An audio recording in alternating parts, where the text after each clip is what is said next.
Hello बच्चों, आपका अपने ट्यूटर टॉक चैनल में स्वागत है। आज की वीडियो में हम क्लास 11 फिजिक्स का जो चैप्टर है वर्क एनर्जी एंड पावर का एक इम्पोर्टेंट टॉपिक डिस्कस कर रहे हैं, कंजर्वेटिव फोर्स और नॉन कंजर्वेटिव फोर्स के बारे में। और इस वीडियो में हम फॉर्मूला भी ड्राइव करेंगे। बहुत सिंपल और इंटरेस्टिंग टॉपिक है, आपको एक बार में यह क्लियर हो जाएगा। सबसे पहले बात करते हैं कंजर्वेटिव फोर्स होता क्या है। अगर कोई वर्क डन किया जाता है, जैसे मान लीजिए ए पोजीशन से बी पोजीशन तक किसी बॉडी को पहुंचाने के लिए जो वर्क डन किया जाता है वह उसकी इनिशियल पोजीशन और फाइनल पोजीशन पर डिपेंड करता है, उसके पाथ पर डिपेंड नहीं करता। यहाँ से लेकर यहाँ तक किसी बॉडी को पहुंचाने के लिए मान लीजिए स्ट्रेट वर्क डन किया गया स्ट्रेट पाथ में, या फिर कुछ इस पाथ में वर्क डन किया जाता है, या फिर बिल्कुल कर्व पाथ में वर्क डन किया गया। तो इनमें कॉमन क्या चीज़ है? कॉमन इसमें बच्चों सिर्फ ये है कि ये स्टार्टिंग वाला पॉइंट और फाइनल पॉइंट फिक्स है, तो वर्क डन की वैल्यू भी इक्वल होगी इस केस में, क्योंकि पाथ पर वर्क डन डिपेंड नहीं करता।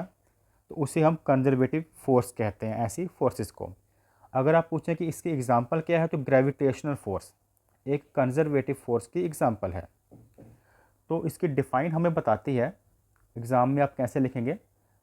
ए force is said to be conservative if work done by और against the force in moving a body, यानी कि किसी बॉडी को मूव करने के लिए जो वर्क डन किया जाता है फोर्स के साथ, डिपेंड ओनली द इनिशियल और फाइनल पोजीशन। वो किस पे डिपेंड करता है? वह इनिशियल पोजीशन और फाइनल पोजीशन पे डिपेंड करता है, and not on the nature of the path followed between the initial and final position. और वह इस डिफरेंट पाथ पे डिपेंड नहीं करता, चाहे जितना मर्जी बड़ा पाथ हो या जितना मर्जी शॉर्टेस्ट पाथ हो, उस पर डिपेंड नहीं करेगा, वर्क डन की वैल्यू सेम ही आएगी। और इसकी एग्जांपल क्या है? Gravitational force. नेक्स्ट हम बात करते हैं नॉन कंजर्वेटिव फोर्स के। जो नॉन कंजर्वेटिव फोर्स है वह पाथ पर डिपेंड करती है। कहने का मतलब वह इस इनिशियल पोजीशन और फाइनल पोजीशन पे डिपेंड नहीं करती। अगर तो शॉर्टेस्ट पाथ है या लॉन्गेस्ट पाथ है, उस पर वर्क डन की वैल्यू डिफरेंट आती है। जैसे कि डिफाइन है, इफ़ वर्क डन बाय और against the force in moving a body from one position to another. कहने का मतलब अगर वर्क डन किया जाता है किसी बॉडी को मूव करने में एक पोजीशन से दूसरी पोजीशन पर, depend on the path followed by this two position. जो वर्क डन की वैल्यू है, नॉन कंजर्वेटिव फोर्स की बात कर रहे हैं, जो वर्क डन की वैल्यू है तो उससे मैं डिपेंड किस पर करेगी? कौन सा पाथ फॉलो किया गया है। डिफरेंट पाथ पर वर्क डन की वैल्यू भी डिफरेंट आती है। नेक्स्ट हम कंजर्वेटिव फोर्स का जो रूल है उसे प्रूव करते हैं। डिफरेंट पाथ जैसे एक ऑब्जेक्ट को ए से बी पोजीशन पर, किसी ऑब्जेक्ट को ए पोजीशन से बी पोजीशन पर पहुंचाने के लिए कितना वर्क डन करना होगा।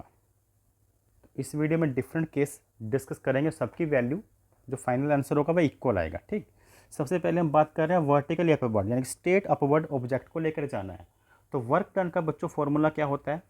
वर्क डन का आपको फॉर्मूला पता होगा, force multiply displacement, force dot displacement, यानी कि एस।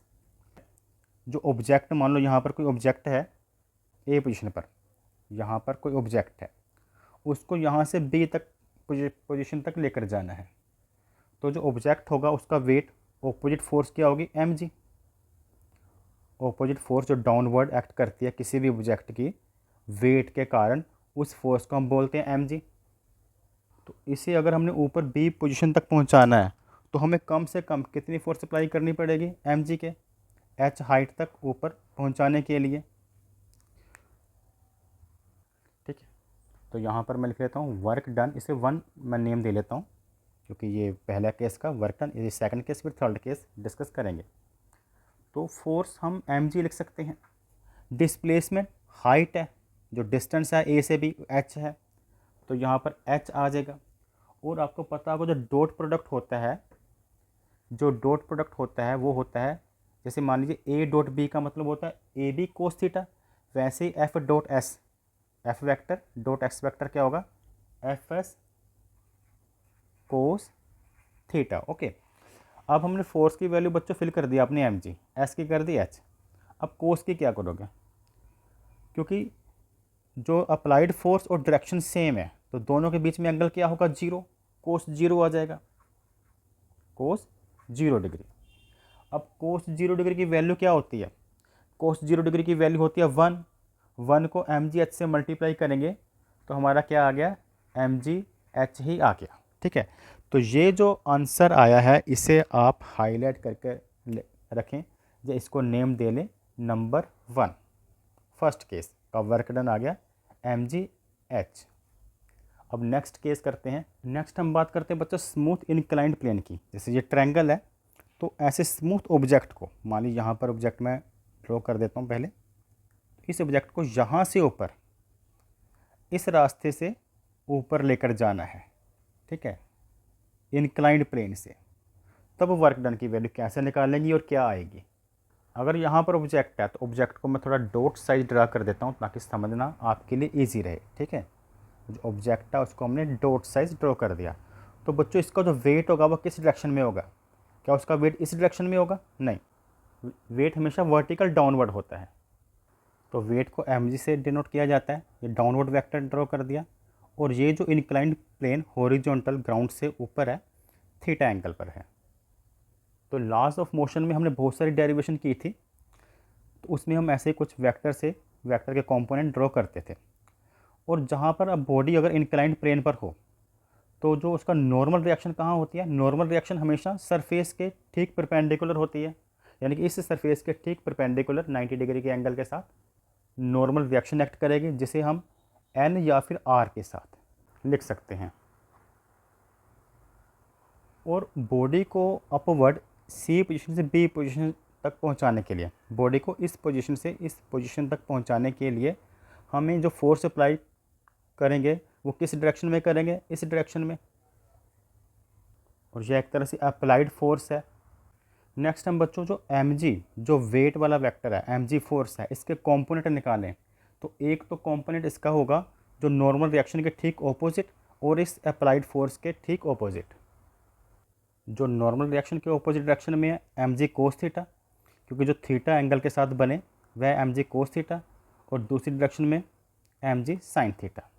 तो ये जो एम जी वेक्टर है इसके दो कंपोनेंट हैं। तो जो वर्क डन टू W2 बच्चों निकालना है तो फॉर्मूला तो वही होता है ना, force vector dot displacement vector. और एफ डॉट एस क्या होता है, एफ एस कोस थीटा, जो ऊपर वाले केस में भी हमने लिखा था। ठीक, तो अब एफ की वैल्यू जो है, जो अप्लाइड फोर्स है, उसे कौन सी फोर्स बैलेंस कर रही है, एम जी साइन थीटा। तो यहाँ पर हम क्या फिल करेंगे, एम जी साइन थीटा। तो ध्यान से समझें, जो अप्लाइड फोर्स है उसको बैलेंस करने वाली फोर्स क्या है, एम जी साइन थीटा।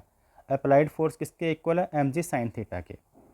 और जो डिस्प्लेसमेंट है एस, वो क्या है, सी से बी, ऑब्जेक्ट सी से बी पोजीशन पर जा रहा है, सी बी, क्लियर। जो डिस्प्लेसमेंट है यहाँ से ऑब्जेक्ट हमने इस पोजीशन तक पहुँचाना है।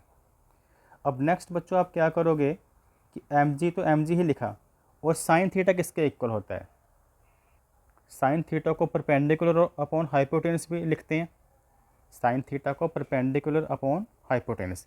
तो इसमें परपेंडिकुलर क्या है, ए बी,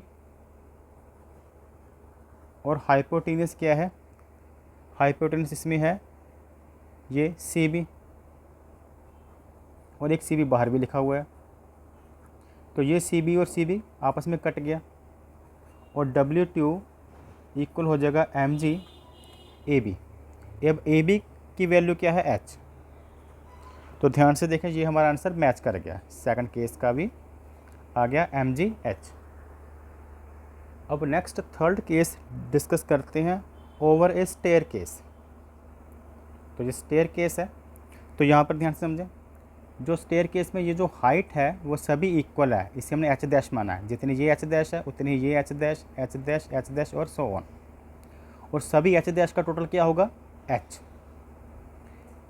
जो ये ऊंचाई सभी किसके इक्वल होगी, ए बी लेंथ के इक्वल, इसे हमने एच डैश का नेम दिया है। और इस तरह से जो डिस्टेंस है वह x है और x की वैल्यू भी आपस में इक्वल है। अगर यहाँ पर मैं C पॉइंट डाल दूँ तो x का जो टोटल किसके इक्वल होगा, AC के। जो हॉरिजॉन्टल हम जा रहे हैं वो टोटल AC होगा और जो वर्टिकल जा रहे हैं वो टोटल AB होगा। तो जब बच्चों हम W3 की वैल्यू निकालेंगे तो दो तरह के फॉर्मूले हमें लगाने पड़ेंगे। तो जब तो बच्चों ऑब्जेक्ट ऊपर की तरफ जाता है, ऑब्जेक्ट जा भी ऊपर रहा है, फोर्स भी ऊपर की तरफ लगाई जा रही है, तो जो एंगल होगा बीच में 0 डिग्री होगा। और जब ऑब्जेक्ट को ऊपर पहुंचाने के लिए इस डायरेक्शन में फोर्स लगाई जाती है तो एंगल होगा 90 डिग्री। ऑब्जेक्ट ऊपर की तरफ और डायरेक्शन हॉरिजॉन्टल 90 डिग्री का एंगल। तो दो फॉर्मूले हमें अलग से लगाने पड़ेंगे, M G H dash cos 0 degree और plus M G X cos 90 degree. तो इसे ध्यान से समझें। एच मतलब ऊपर की तरफ तो एंगल 0, क्योंकि ऑब्जेक्ट भी ऊपर की तरफ, हाइट भी ऊपर की तरफ, और दूसरे केस में ऑब्जेक्ट ऊपर की तरफ, height horizontal, angle 90 degree. Work का फार्मूला क्या हमने किया था, यही किया था, F S M G cos theta, F S cos theta, ठीक। लेकिन ये अगर हम अकेला एच डैश और एक्सपोर्ट करते हैं तो केवल एक स्टेप कवर होगा। यहाँ पर एन स्टेप है, मैंने मतलब कुछ काउंटिंग में स्टेप है, तो आगे हम लगा देते हैं इसके एन, तो टोटल वर्क डन निकलेगा। यानी कि H dash H dash H dash सभी प्लस हो जाएंगे, इस तरह एक्स एक्स एक्स सभी प्लस हो जाएंगे। अब आगे अगर बढ़ें तो हम क्या लिखेंगे, इसे जो W3 की वैल्यू आएगी, बाहर एन है बच्चों, कोस 0 डिग्री की वैल्यू क्या होती है, कोस 0 डिग्री की वैल्यू होती है 1। तो यहाँ आ गया M G H dash 1 fill करेंगे तो ये वैल्यू सेम रहेगी, 1 लिखने की ज़रूरत नहीं है, ठीक है। चलो एक बार हम लिख देते हैं, 1, कन्फ्यूज़न ना हो आपको। और कोस 90 की वैल्यू क्या होती है, 0 होती है, तो ये पूरा पोर्शन 0 हो जाएगा, ठीक। तो आगे एन को जब इससे मल्टीप्लाई करेंगे तो M G N H dash लिख सकते हैं ऐसे। एन जो है एम जी एच से मल्टीप्लाई हुआ, हमने एन के साथ क्यों लगा दिया, एच के साथ क्यों लगाया, एन को एच के साथ इसलिए लगा दिया क्योंकि जो अगर मान लो 5 टाइम्स ये एच है, ठीक है, तो उसकी लेंथ हो जाएगी ए बी। एन एच मतलब एच का टोटल, एच डैश के जितने एच डैश है उनका टोटल किसके इक्वल है, ए बी के इक्वल है। तो W3 M G N H की जगह पे आप फिल कर सकते हो एच। एच डैश छोटा सा पार्ट था और जो एच है वह एन एच है, जितने स्मॉल एच है उनका जोड़कर एच। तो ये भी हमारा आ गया एम जी एच। इस तरह से जो कंजर्वेटिव फोर्स है वो बताता है कि जो डिफरेंट अगर पाथ है लेकिन इनिशियल पोजीशन और फाइनल पोजीशन सेम है, तो जो वर्क डन की वैल्यू क्या आती है, आपस में इक्वल आती है। अगर आपको यह वीडियो पसंद आई हो तो वीडियो को लाइक और चैनल को सब्सक्राइब करें। Thanks for watching.